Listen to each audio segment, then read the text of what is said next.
নমস্কার, সবাইকে শুভ মকর সংক্রান্তি জানিয়ে আজকের রেসিপি শুরু করছি। আজ দেখাবো দুধ পুলি পিঠে। এর জন্য আমি এখানে 3 লিটার গরুর দুধ নিয়ে নিয়েছি। দুধটা আমি ভালো করে প্রথমে জাল দিয়ে নিচ্ছি। অপরদিকে একটা কড়াই গ্যাসে বসিয়ে তাতে দিয়ে দিলাম 2 বাটি জল। যে বাটির পরিমাণে আমি জল দিয়েছি সেই বাটির পরিমাণেই আমি এখানে চালের গুঁড়ো ব্যবহার করব।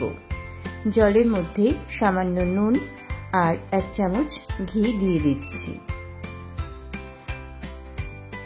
জলটা ফুটে উঠতেই আমি এখানে চালের গুঁড়ো দিয়ে দিচ্ছি। আমি এখানে আতপ চালের গুঁড়ো ব্যবহার করেছি।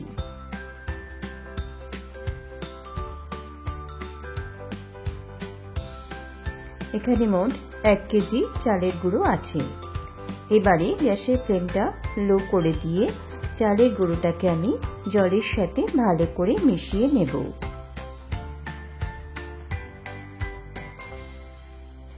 রান্নাবাটি খেলি চ্যানেলে আমার সকল বন্ধুদের জানাই অনেক অনেক স্বাগত। আমার রেসিপি যদি আপনাদের ভালো লাগে তাহলে অবশ্যই আমার চ্যানেলটা লাইক, শেয়ার ও সাবস্ক্রাইব করে দেবেন আর পাশে থাকা বেল বাটনটা প্রেস করে রাখবেন, তাহলে আমার রান্নার নোটিফিকেশন আপনাদের কাছে পৌঁছে যাবে।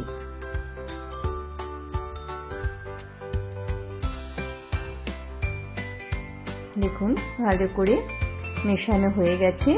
এবার আমি 7 থেকে 8 মিনিট ঢেকে রেখেছি। তারপরে মেখে নেব। যেমন করে আটা বা ময়দা আমরা মাখি সেইভাবেই চালের এই মিশ্রণটাকে মেখে নেব।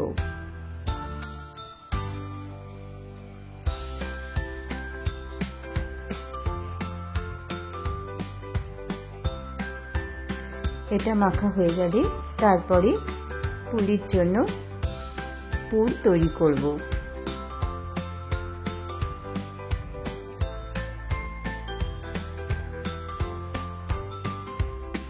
দেখুন গরম থাকতে থাকতেই আমার মাখা হয়ে গেছে। এবার আমি ঢেকে রাখলাম। পুরটা এদিকে করে নিই। ওই কড়াইতেই আমি দিয়ে দিয়েছি 2 নারকেল কোড়া আর গুড়, পরিমাণ মতো গুড় দিয়েছি। দিয়ে কিছুক্ষণ নাড়াচাড়া করে তারপর এখানে দিয়ে দিলাম খোয়া ক্ষীর। এখানে আমি 400 গ্রাম খোয়া ক্ষীর ব্যবহার করেছি। আর এখানে আমি গুড় তো দিয়েছি, তার সাথে 2 চামচ চিনিও দিয়েছি।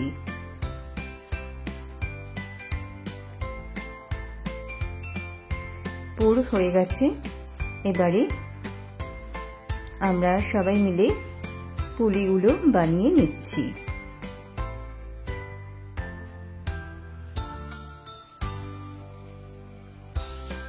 যেহেতু অনেকটা, তাই জন্য সবাই হাত লাগিয়েছে।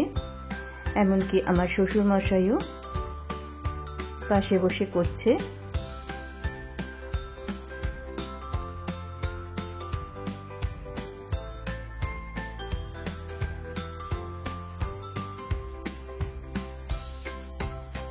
দেখুন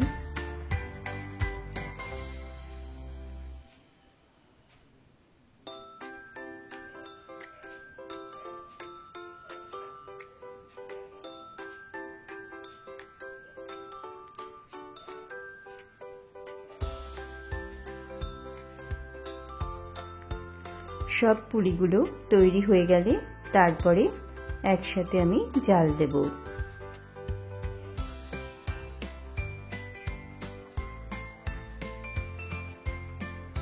হয়ে গেছে।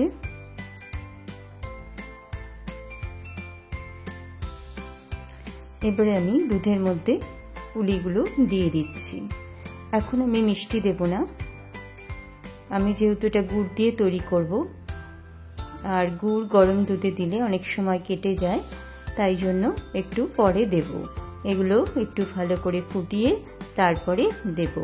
আর কিছু চুষি বানিয়েছিলাম, সেটাও আমি এর মধ্যে দিয়ে ভালো করে ফুটিয়ে নিচ্ছি। ফোটানো হয়ে গেছে। এবার আমি গুড় এর মধ্যে দিয়ে দিচ্ছি।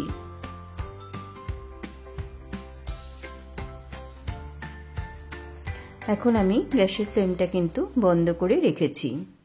গুড় দেওয়ার পরেও কয়েক মিনিট ফুটিয়ে তারপরে আমি আপনাদের নামিয়ে দেখাচ্ছি। হয়ে গেছে আমার দুধ পুলি পিঠে।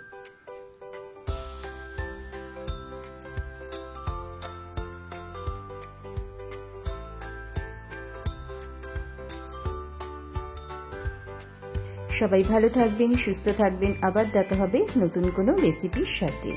নমস্কার।